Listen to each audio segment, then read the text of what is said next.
This is Clinical Conversations. I'm Joe Elia.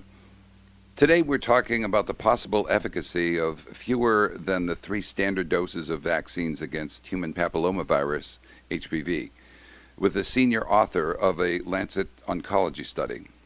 Dr. Cosette Wheeler is with the University of New Mexico's Health Sciences Center. Welcome, Dr. Wheeler. Thank you.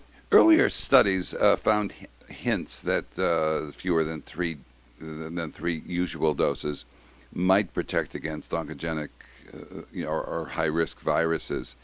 And you were associated with one of these, one of the 2 trials whose results were brought together to analyze it at the 4-year mark. Were you with the Costa Rica vaccine trial or the Patricia trial? I'm the representing the Patricia trial. Okay. And Amy Kramer, who was the first author, represents the CVT or Costa Rica vaccine trial. Okay. And so you and Amy collaborated. Have you collaborated before on this topic, or was this new for both of you? Well, I've worked with Amy and her colleagues at the National Cancer Institute for many years. The NCI intramural programs are one of my main collaborators. Okay. The primary outcome of interest in the study was the incidence of infection with HPV 16 or 18 over the course of the 4-year follow-up. Can you briefly describe those results? Sure. As we have seen previously, the 3-dose data had been disclosed and published many years ago, and that showed near 90% protection against incident detection of HPV 16 and 18. And when we looked in this analysis at those women who received only 2 or just 1 dose, we saw very similar results for each of those groups. So we saw 90-some% on average protection for the 2 doses, and as a point estimate, even higher protection for 1 dose, albeit there were few women in the 1-dose group. And overall, the data are derived from what would be called a post hoc analysis that was non-randomized. Yeah. And so when I was looking at the 95% confidence intervals, they did overlap at the high end. But at the low end, could that also be a possibility that they were much less protective, because the low end of protection does extend pretty far down, under 40 or 50% at some levels, doesn't it? Well, I don't know specifically which table you're looking at in the paper, but essentially it's the width, so to speak, the width of the confidence interval. So the width versus the lower end, the width of the confidence interval is greater when the sample size is smaller, and so I don't think we would point to that the lower bound of the confidence interval is what we should focus on. I think that essentially the results say, in simple terms, 3 versus 2 versus 1 doses looks essentially the same in terms of efficacy. Right, and it does look that way. I was just making the point that the confidence interval does take in a lower efficacy than the mean and the higher range of the confidence interval, but I accept your interpretation. I'm not a statistician. Yeah. Okay. You also tracked the vaccine's efficacy against some other high-risk types, HPV types, and not found in the vaccine. There were types 31, 33, and 45. And what did that show?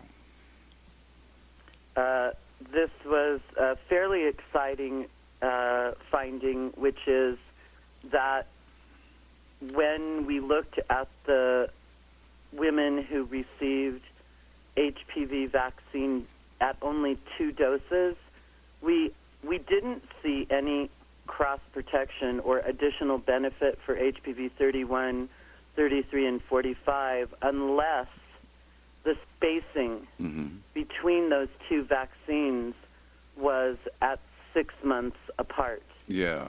And that is not the current recommended dosing schedule. So the current dosing schedule is the first and second dose for this vaccine should be given 2 months apart. Yeah. And that did not demonstrate any added benefit, but for those women who received the vaccine further apart, at 6 months apart, they appeared to benefit by cross protection, which says that there's some important timing of the priming dose and the boosting dose. Mm-hmm. So we observe very good cross protection with 3 doses of this vaccine, and we're able to achieve some cross protection if we change the dosing, the interval. Now, are the viral proteins so similar among all of those 5 types that the cross protection would be expected? Yes. In terms of what's called phylogenetic relationships, so their genetic relationships are very close for HPV 16 with HPV 31, and for HPV 33, the same thing. It's very similar genetically to HPV 16, and HPV 45 actually is super related to HPV 18. So the cross protection makes sense in terms of these are very closely related HPV types that you observe this effect with. And I guess the thing to bear in mind is that 16 types 16 and 18 account for, I believe the paper says, about 70% of the cancers that are tested for them. So okay. Right, and the rank order, if you have it, if you look on a global basis, the next most prevalent HPV types in cancer are going to be, generally speaking, HPV 31, 33, and 45. I see. So the benefit is targeting the next most critical HPV types. I see. So you've got the top 5. Correct. There is some geographic variation, but generally speaking, that would be correct. All right. So speaking of geography, is this study mostly relevant to low-income countries, or does it hold some relevance to higher-income places like the U.S.? Well, what these data offer us is the chance to realize that we need to know more about less doses, because obviously implementation of a 3-dose vaccine delivery is complex and requires infrastructures for that delivery. And so in that sense, it's very important for low-income countries to be able to have a benefit of vaccination, even if there was no cross protection with a single dose targeting the main HPV types causing cervical cancer. The benefit would be enormous, since the burden of cervical cancer is in the developing world with resource countries. So, in terms of the United States or high-resource countries, of course, the idea of less is more is true from a financial standpoint. But again, implementation in the United States has remained a challenge. As an example, we only see, of the individuals who get vaccinated, between 30 and 40% of individuals receiving all 3 doses. So we're not achieving the goal to begin with, even with high resources and infrastructures. So the benefit would be to both low and high income countries, but I think it is important to point out that in the United States, the vaccine that we studied, Cervarix, is not the primary HPV vaccine that's being delivered here.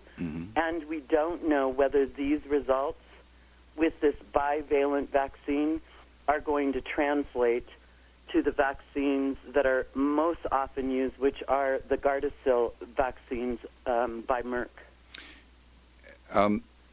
In the United States, so if only about a third of people who show up for the course of injections get all three, so Right. what is it? Is it money? Is it shyness about needles?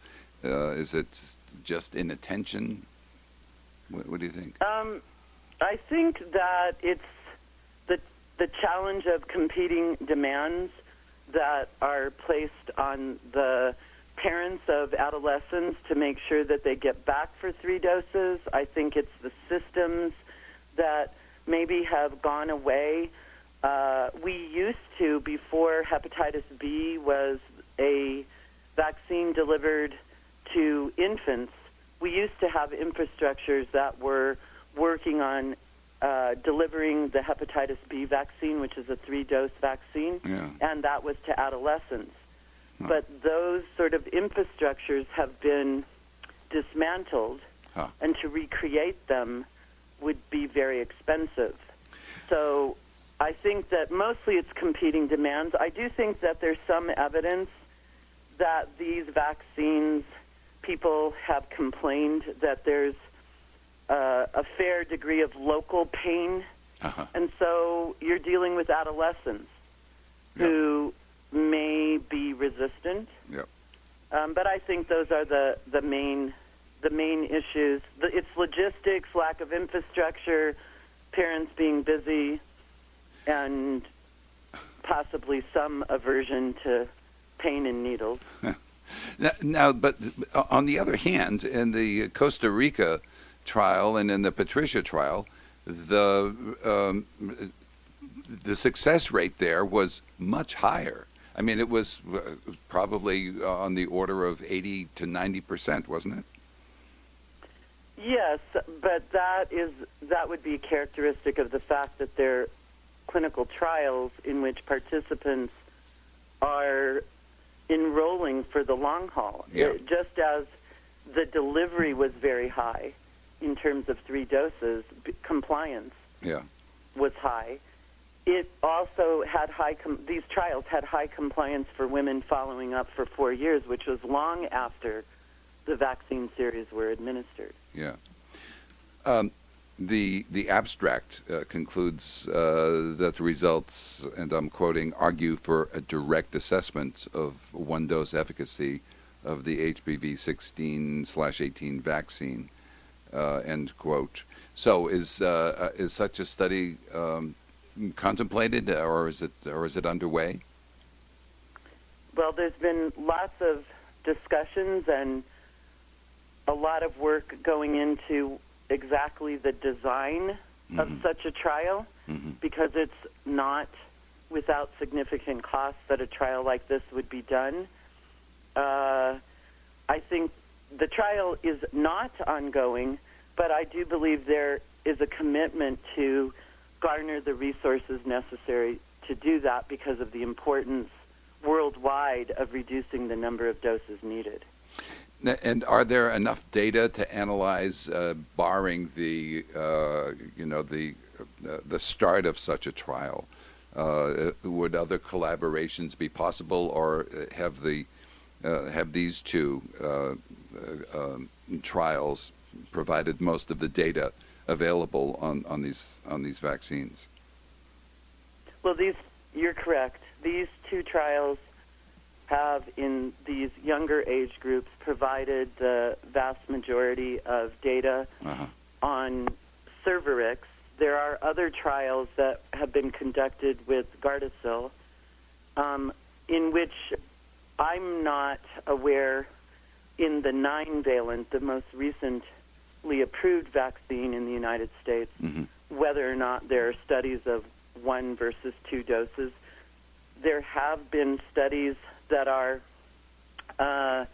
more what would be called immunogenicity studies, of 1 versus 2 versus 3 doses for both vaccines, Gardasil and the bivalent Cervarix. And those studies are not powered, so not big enough to look at efficacy. Okay. So the data for now are more or less limited to what we present, though I'm sure that in other countries, and I'm certain there are things that I may not be aware of, there may be trials that are ongoing, but as far as in the United States or in Costa Rica or with anything that I'm familiar with, I don't know of any trials that have already started. And this is a 4-year follow-up. Are longer-term follow-ups planned or possible? Of these trials overall, the answer that I would give is no. These women are not continuing in follow-up, but importantly, there's a reason, at least in the Patricia trial, and that is that women who were in the control group who received hepatitis A vaccine were given the HPV vaccine when the trials were over. So there was a crossover offering to people who had received the control, but a subset of individuals in Patricia, in Finland, so some of the youngest enrolled individuals, may be being followed for the longer term. I see. Okay. I'm not familiar adequately with the details of the Finnish component. Okay. This is a complex and wide-ranging study with implications for, as you said, for the global implications. And so my questions may have overlooked some aspect of the study that you'd like to bring up front. Is there something we haven't covered that you think that we should? Well, I think that I do want the take-home message to be that these data are very promising, but as far as individuals in the United States or for take-home messages to providers is that we are not sure whether or not these results translate to Gardasil. These results come from Cervarix, and it remains to be understood what the less than 3-dose efficacy would be in both vaccines and over the long term. So it does not provide us with sufficient evidence to change clinical practice. We still need to be working on delivering all 3 doses until we know otherwise, particularly for Gardasil in the United States. Okay, fair enough. I want to thank you, Dr. Cosette Wheeler, for spending time with us today. Thank you for having me. That was Clinical Conversation number 176. Clinical Conversations comes to you through the NEJM group. Our executive producer is Kristen Kelly. Thank you for listening, and we'd love to have your ideas on future podcasts. So let us know if something occurs to you that we might use to improve these, or a topic occurs to you that you think we should cover. Thanks again.